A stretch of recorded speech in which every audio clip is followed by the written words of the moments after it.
My name is Haley, and I am a field adjuster. I have had my license for about 4 years now. I've been an adjuster for about 3 years now. And I wanted to tell you a little bit about my experience, how I broke into the industry, and hopefully it helps somebody. So, yeah, I know a lot of people, you get on these Facebook pages and you're like, what do I do? How do I join? Blah, blah, blah. So, the first thing they tell you is get on all these rosters. Sure, get on the rosters. Go on this website that has all of them on there. It's catadjuster.org. So get on there, start emailing people, send them your resume. But, if your resume doesn't have anything geared toward construction on it, that's a problem. So in the meantime, while you're applying to all of these places, if maybe you have a job that's in an unrelated field, maybe consider making a shift toward a related field. There's a lot of places that you can gain experience that you can put on a resume that adjusting firms will look at and say, hey, that's relevant experience, like working for a general contractor, working for a roofing company.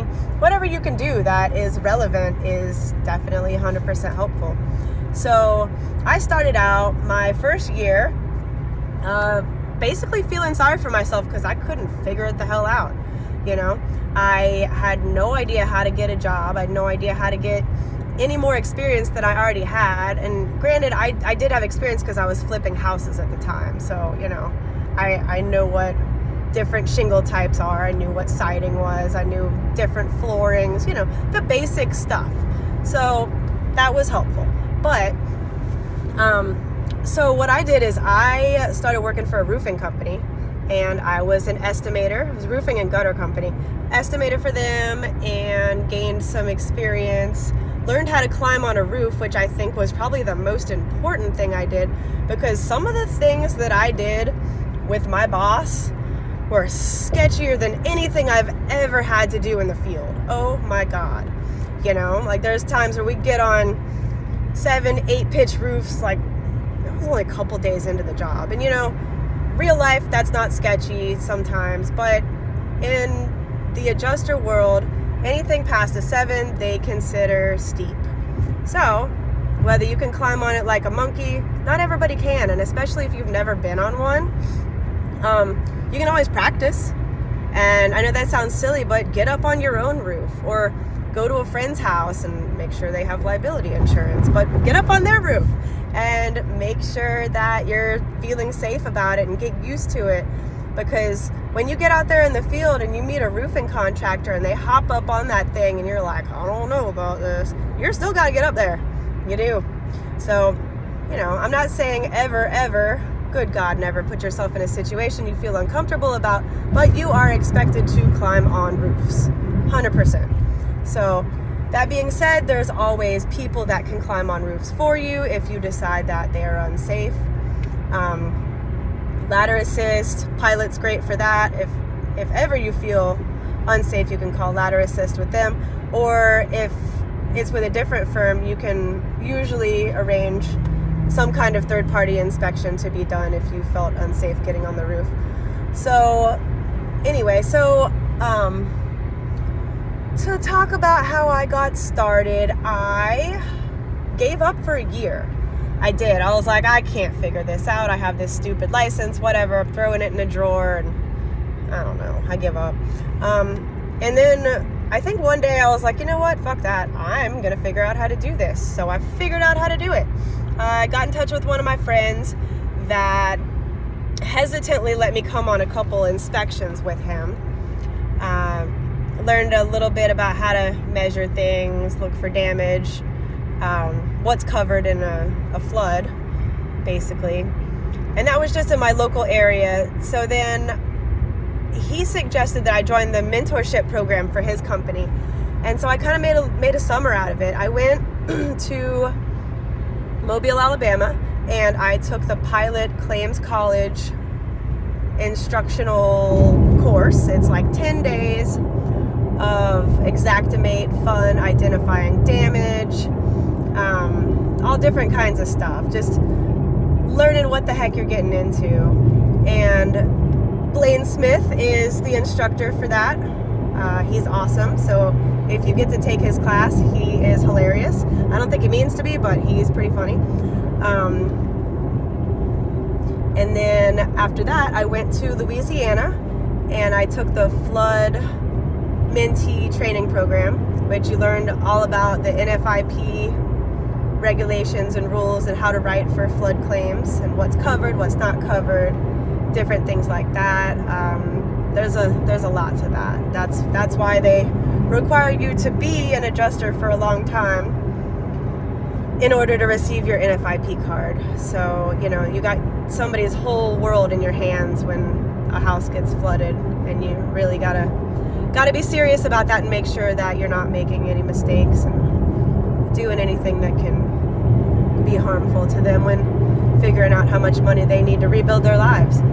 So, yep, went ahead and did that, and that was a cool experience. You know, getting to travel all over the country, and, well, not all over the country, but all over the South. So, got to do that. That was really cool. And then a couple weeks later, I was at home twiddling my thumbs waiting for a storm to hit, because everybody becomes a master weather watcher when the weather is why they're going to work. I was told to get in the car and start moving, so there we went to Pearlington, Mississippi. So I was part of a team. I think there was 4 or 5 of us traveling in a camper commune type of thing. So we get to Pearlington, set up our campers. Next day we're rocking and rolling. The claims we had were all over the place, probably 100-mile radius.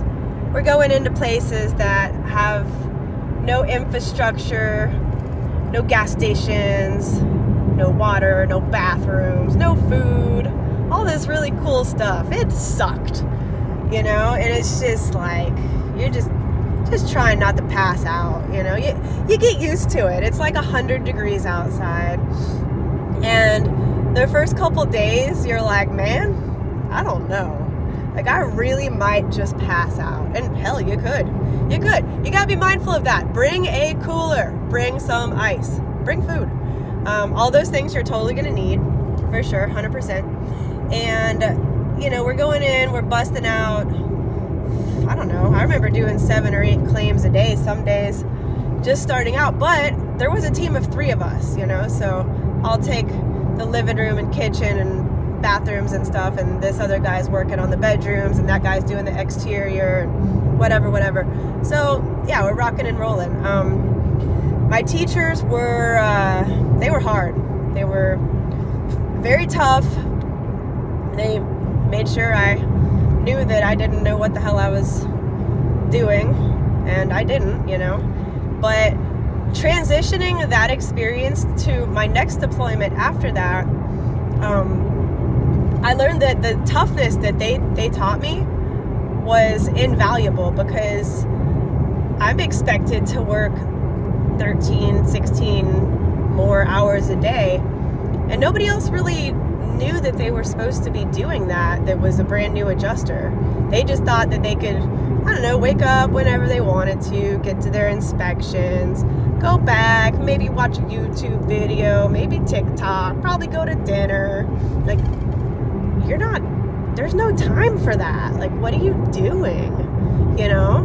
The first couple weeks that I was there, we'd talk to each other, well, how many claims have you turned in? Well, I don't know, probably 3 or 4. And I'm like, what? How the hell have you only done 3 or 4 claims, you know? And I'm on like my 15th claim, you know, which that's not even good. That's really, really terrible. But, you know, if you just have to have the drive and willingness to just grind through it, because that's what it is. A cat is a catastrophe, and they're going to put you in the middle of a catastrophe. The whole thing is a catastrophe.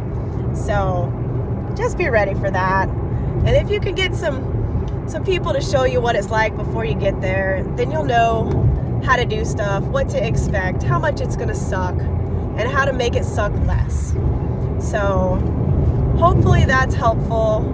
If it's not, well, sorry, I can't give you your time back. But anywho, if you have any interesting ideas of things that I can answer, or things that you can tell me that maybe I don't know, let me know.